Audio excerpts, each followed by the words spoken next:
Ladies and gentlemen, if you're feeling down in your life and you're a little sluggish, maybe you need a little bit more of Daniel McAdams in your life. Maybe he can help lift you up. He can inject the narrative, the definition of what liberty is and the liberty movement. Ladies and gentlemen, you know him. He's on the show with Dr. Rand Paul. Daniel McAdams joins the show today. Greetings, gentlemen. Thank you for having me on. Great to see you, Craig. Great to see you a few days ago as well. Yes, we got to see you briefly at the Libertarian National Convention. It was my first Libertarian convention. What a wild one. RFK spoke. Donald Trump spoke. Vivek Ramaswamy showed up. He had a debate with Clint Russell, who might have been the vice president candidate. Just missed out. We'll get into that later. But then Dr. Paul came and spoke on a Sunday, and boy, did he wake up the room. I have a question for you, Mr. McAdams, because everybody says Daniel McAdams is a libertarian. They just assume that since you do a show, The Liberty Report with Dr. Ron Paul, that you're a libertarian. Are you a libertarian? Yes or no? I'm certainly not a member of the party. I have never been a member of the party. No, I'm not a member of the party. I don't know. I wouldn't consider myself a small L libertarian either. I mean, I hate the state, and that's why I've spent my career on Capitol Hill with Dr. Paul making alliances with people on the right and the left. Because I was listening in as you were talking about COVID. I mean, there is a great tradition of progressives who hate the state because they don't trust it, because they know it does terrible things like make war and experiment on minorities and all sorts of things. So I'm more interested in making alliances to find ways of thwarting the state's insatiable zeal for taking away our happiness and our freedoms. Okay, but then you would still agree then that the Libertarian Party is the party that most aligns with your liberty values, yes or not? Yes or no? Well, I mean, I hate to, you introduce me in a way that I'm going to make everyone happy, but I'm kind of probably going to do the opposite. And one of those things is that I don't vote. That's a great opening line because it reminds me of the great George Carlin skit.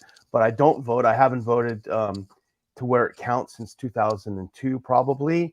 So I don't believe in the system as it stands right now. The two-party duopoly. I like the fact that the Libertarian Party exists. I like the fact that there's a Jill Stein out there saying things that need to be said. I like the other minor candidates. You know, one of the inspirations when I went to Dr. Paul and asked him if maybe we could think about starting the Ron Paul Institute when he left Congress was that he did this great press conference. It was at the end of the 2008 campaign, if I'm not mistaken, where he brought together the heads of all of the four quote-unquote minor parties who ran against the duopoly in that. And it was crazy. It was Cynthia McKinney. It was Bob Barr. It was, who's the gentleman from the Constitutional Party, the pastor. And it was the Libertarian Party. Well, that was Bob Barr at the time. But anyway, the whole point was agreeing on some basic things about war spending, about the Federal Reserve. And it was just an incredible thing. So I think there are a lot of opportunities for alliances that are outside the party system. I think the Libertarian Party serves a great purpose in many ways, but I will not, I hate to say the news, I won't be voting for the Libertarian Party. Now, in fact, I had considered voting for a brief period, and that's when I thought that RFK might be the thing. And I was very excited. I thought he really had a lot to offer. But then he just went off the rails and he just lost me. So I hate to say it, but that's just a fact. This is my co-host, Matt Weinglass. I'm going to let him jump in there and get a question before we get to the convention. And considering your voting, because I have something to confess, being my first Libertarian convention, and I will talk about that. And I'm starting to understand the inner workings of the party, the drama and everything going on. But this is Matt Weinglass, and we want to talk a little bit about it's like policy, but kind of like ideology. Please go right ahead. So we've had this. It's great to meet you, Daniel. I really appreciate this conversation, this opportunity. And I have to say, like, just what you're opening and just kind of understanding where you're coming from as an independent thinker, you really do remind me of a lot of us we call ourselves homeless lefties in a way. The name of our show is the Homeless Left, because we feel like we're not really part of a party. We're not part of a tribe anymore. We just kind of look at the person and what they stand for. And I 100% agree with you about the RFK situation. We were 100% on board until he, like you said, went off the rails. So I do appreciate that sentiment. Is there something that, and I'm just going to go back to the Libertarian Party, because I know you guys had your conversation about that and we're there in DC. Is there something that would change your mind about the Libertarian Party or anyone else? And again, I'm just going to qualify. It is great to have all these choices. I agree 100%. But is there something they could do to win you over for this round? Is there one thing preventing you there? Because I could say with RFK Jr., the one thing is his Zionism. That's what's preventing us. But what about the Libertarian candidate? What would there be one thing that could change your mind and have you align with them? No, I mean, I'm not unaligned, but I wouldn't vote for them. I wouldn't vote for the candidate. I wouldn't be motivated to vote for the candidate at all. It just, and it's not that I dislike him. I'm happy and I wish him the best. And I hope the Libertarians do well in local races. When I was voting, I would often vote for Libertarians in local races. The last Senate candidate I voted for was a Democrat. It's the first Democrat I voted for in my life. It's a great man by the name of Jim Webb, who ran for senator in Virginia, who I wish, if that were the future of the Democratic Party, before he went off the rails. Now, he ran against Hillary, if you remember, and he became an uber hawk, which was weird, because if you know his past, if you've read his book, if you knew anything about him, he was a champion of the blue-collar working class Americans, the Scots-Irish in Appalachia, and I just thought he was absolutely terrific, and I was disappointed that he went downhill when he was trying to out-hawk Hillary. That's crazy. That's dumb. And the same thing is true with RFK. I always I say it over and over again, but I think like RFK could have squared the circle by just taking the Ron Paul view of Israel, which is like, hey, yeah, of course I support Israel. I wish them the best. I'm not against them, but I'm a different kind of a candidate. I'm a pro-peace candidate. And what we've been doing doesn't work. It's not serving the Israelis well. It's not serving us well. So I'm going to have a little bit different of approach while still being pro-Israel. And that should be fine. That should have been fine. Instead, he just went way over the rails. And he said some things that were so outlandish that even people who wanted to like him, like myself, said, come on, man. In the words of our president. Come on, man. Come on, man. Yeah, I'm assuming you're talking specifically about the Palestinians are the most pampered people on the planet. That kind of language we've been hearing from him that he hasn't apologized for, but only doubled down on. Yeah. It is. It's shocking, and it's the worst. Like politically, it's unnecessary. Yeah. So unless he's that much of a zealot, it's just unnecessary language. You don't have to do that. And in fact, he's not doing a service to his cause, I don't think, at all. Yeah. Because people. I'm sorry to interrupt, but I mean, people who don't hate Israel, but they want a different approach. I mean, he could be a breath of fresh air. I mean, the two main parties are doing it the same way over and over again. They're beholden to special interests when it comes to Israel, and I don't believe they're doing Israel any favors. Boom, there you go. You got something new and exciting. I don't know why. Maybe his advisors were not giving him good advice. Maybe his wife was giving him advice. I don't know. Well, in all fairness, his wife does work in Hollywood, and it's run by a bunch of Zionists. So if he wants to make sure that Cheryl Hines continues to get roles in Hollywood, maybe he has to act that way. Also, I feel like he is compromised. I don't believe that he's getting this wrong. Like that it's just a disagreements. I believe that he's compromised, and I don't know what degree. But there's a lot of people. I mean, there's talks that the letters between JFK and David Ben Gurion, pretty much JFK forced them out, and then there was kind of an ideology or a thought process that the Mossad had a lot to do with killing JFK. Maybe he wants to, not be Mossaded, and that's why he's doing that. And then there's obviously talks about him being on Epstein's plane and all that. I just don't accept the fact that he is getting it wrong. I believe he's compromised, and if he's compromised on this issue, can he ever fight back or push back against the machine? So that's where I stand. Yeah. Had he just said, listen, Israel has the right to exist. It's awful what happened to them, but we need a ceasefire. He would have still had the support from a lot of us. Am I right or am I right? No, yeah, you're right. Absolutely. I mean, it was unnecessary. And the thing is, I'm not, I'm a theoretical voter. I wouldn't be a one issue voter in any way. It's not like, oh, if you oppose my view on Israel, I won't vote you. But it was just so over the top that you're absolutely right, Craig. It made you question his judgment on all sorts of things. Like, if you can get this so wrong, if you can be so stubborn about it and not open to even thinking through it, then what else do you have wrong? What else are you just not thinking through? This is why I believe, Daniel, this is not a one issue voting situation for us here. Yeah. This is an all issue, because you're looking at the one, and it kind of spins out of control. It spins out of control. Yeah. It affects everything. So we're not one issue voters. We're looking this as the curtain pulled back moment where we realize, oh man, he's being controlled, and then that we can't really trust him with other things that will affect our lives. It all affects us. Yeah, yeah.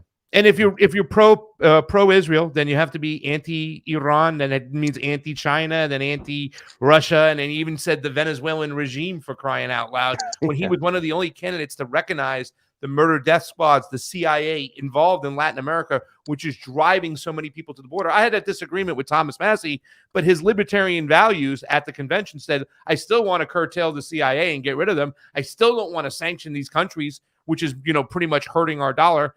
I know you're not involved in party politics, and I'm not here to stomp for Chase Oliver. I did see a tweet that went out that says, from a libertarian that said, I feel like this whole weekend is a conspiracy for me to get to vote for Trump. And I was like, really? I feel like it's a conspiracy for me to vote for Chase Oliver.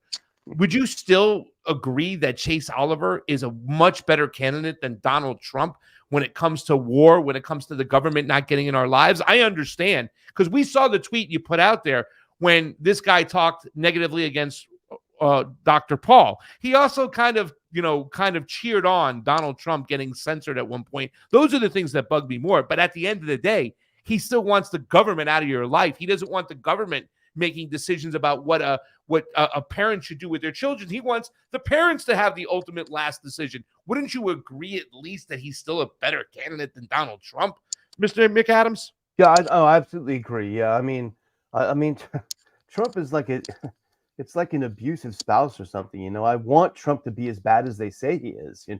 I want him to he's going to get us out of NATO. And if only, he's going to tell the Europeans to go piss off. If only, if only he was as bad as they said he is. I mean, he's going to make peace with Russia.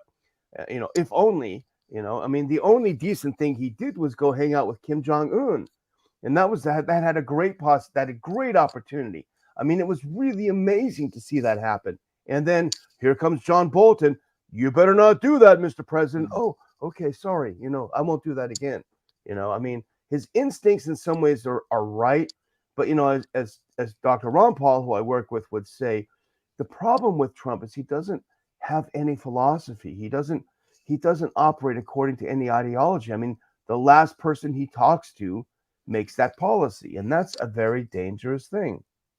Yeah, I think that Chase Oliver's job with the Libertarian Party is not to win. He's not going to win, but it's to move the needle, get people thinking. For me, when the Libertarians talk, I don't necessarily agree with everything they say, but the mentality of the government overreaching is a problem, right? That's the thing. If we remove them and put the decisions and the sovereignty on the citizens of the United States, right, we'll be so much better off. And now I do believe government has a role, right? I do believe that gain of function should be banned immediately. I asked Chase Oliver that question. He said no, like a true libertarian. He doesn't want the government to ban anything. Let the free market forces work it out. We'll disagree, but there's something to that mentality. I think a lot of independent-minded people, nonpartisan people agree or disagree with me, Mr. McAdams, that they don't want the government telling them what to do with their children anymore. They don't want the government overreaching and going too far. And that's something that the libertarians have been pointing out for years.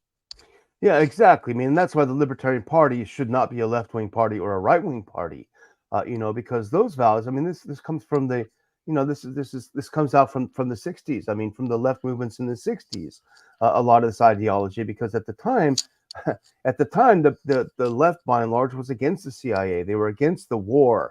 I mean, they to their great credit, I mean, they helped move us, back in the right direction against the war. And in fact, I mean, as I alluded to earlier, when I worked for Dr. Paul on Capitol Hill, and this is probably one of the greatest disappointments in my professional life, is that when George W. Bush was president, my main job with Dr. Paul was to help create a coalition of beyond left and right, of staffers from people on the left, from Kucinich, and to people on the right, to Walter Jones Jr., who was a right winger, Jimmy Duncan, who was a right winger, against war. And we had a great coalition. And we did some creative things. I'm not even ashamed to admit, I would leak Republican talking points to my Democrat colleagues and say, listen, here's the hearing is coming up, and here's what the Republicans are going to say. So, go ahead and, make your best argument against them. And that's how closely we worked together. And it was really cool and it was really awesome. But what depressed the hell out of me is that as soon as Obama was elected, not all, but most of them just said, not interested anymore. Most on the left, that he's our guy now. We're on his team now, and take a hike.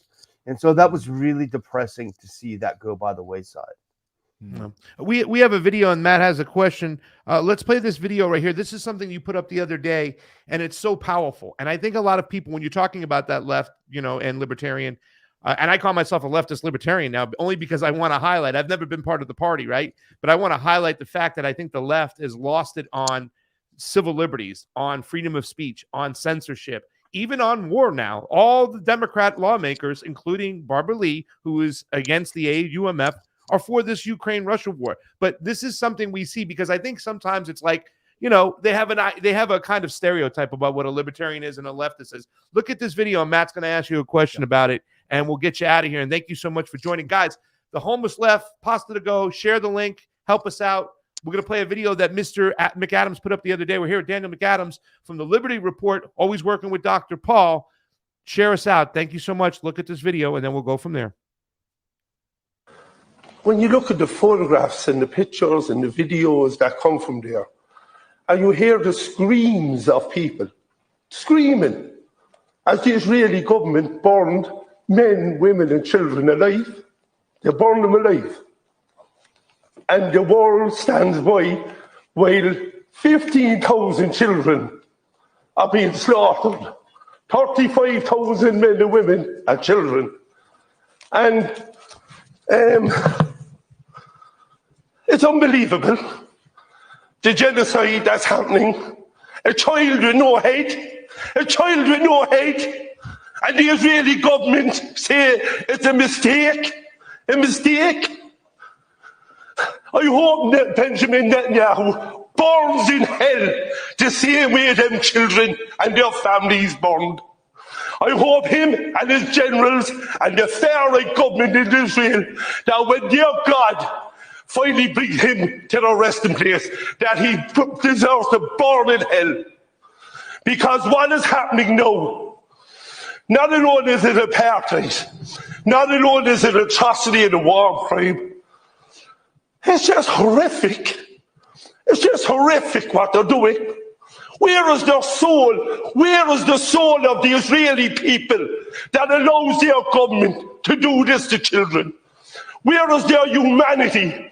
The Israeli people, the Jewish people, after everything the Jewish people have suffered down over the decades, that they would allow their government to do this to other human beings.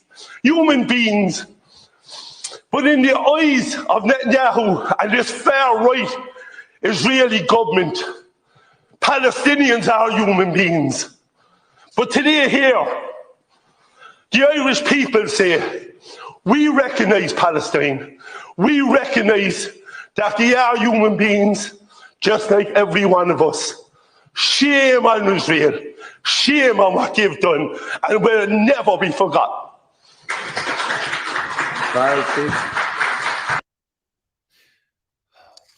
Mr. McAdams, this tweet that went out, this has been shared a lot, and there's tons of people supporting getting this sentiment out there. It's because it's filled with humanity. It's filled with compassion. And you mentioned earlier about the 1960s, the 70s, the peace protesters that helped move the Democratic Party closer to where we need them to be on a human level. We've lost the Democratic Party completely now. But when we look at the Libertarian Party, would this be a moment in time that we could look back on right now where that party takes this moment and says, we are going to make an exception for compassion and principle, even though our ideology says, let's stay out of it? that maybe we will support the ICC and will push the war crimes on Netanyahu and have justice for people in Palestine. Would this be a moment to move that needle beyond the ideology into compassion and humanity? Well, I think there are many ways of skinning a cat, and I I think for me, the best way that we can solve the problem is for the U.S. to simply stop supporting Israel. I mean, it would end overnight. The same in Ukraine. Stop sending them weapons, stop sending them money. So other things may happen after that, but it's like, it's like if you come into triage and you got to cut, artery or whatever, the first thing they're going to do is sew it up. So right now we've got to cut artery. We need to sew it up. No more money for Israel, no more support, no more backstopping. You're on your own. And then after that, let the cards fall where they may. And by the way, the biggest difference between Chase Oliver and the Libertarian candidate and Donald Trump is right here on Israel-Palestine. I think it's really important. Mr. McAdams, please let everybody know where they can find you, what you got going on. I know that you're not a libertarian, but it seems like that party is still the party of Ron Paul. And, I don't know if you ever thought about getting back in there and running. I'd love to vote for you because I think you're so great on policy. I think your message is so great. I talk to libertarians all the time, and they just love you. Please let everybody know where they can find you and all the good stuff when you and Dr. Paul are hitting the road, and anything we can look forward to seeing from Mr. McAdams. Well, thanks very much. And I love them back. There are a lot of great people that are doing some great hard work. I don't want to diss them at all. And I hope Oliver does great. They're great people. I've even spoken at some of their events, so I'm really happy for them, and I hope they do well. RonPaulInstitute.org is our website for the Ron Paul Institute. The Ron Paul Liberty Report is live Monday through Friday at noon Eastern Time on Rumble. We've got a big conference, our 8th DC conference coming up in August. Love to see both of you gentlemen there. It's always a beyond left-right coalition. My great friend and board member Dennis Kucinich has spoken at the event. The great Julian Assange has spoken at our event. RFK spoke at our event, and many others. So August 31st at the Dulles Airport area, not in DC, so you don't have to go into the town. But August 31st, go to RonPaulInstitute.org for more information on it. We'd love to see a broad audience at our events. I'm all with it. Maybe we can show up and see you there in August. We got to see what's going on. We do have the DC convention, DNC convention, right? They're going to be out in the street. They said it's going to be shades of 1968. Mm-hmm. He talked about the great Ron Paul, the great Dennis Kucinich. You are the great Daniel McAdams, and we appreciate you coming on today. Thank you so much, brother. Thanks, gentlemen. Take care. Thank you. See you soon.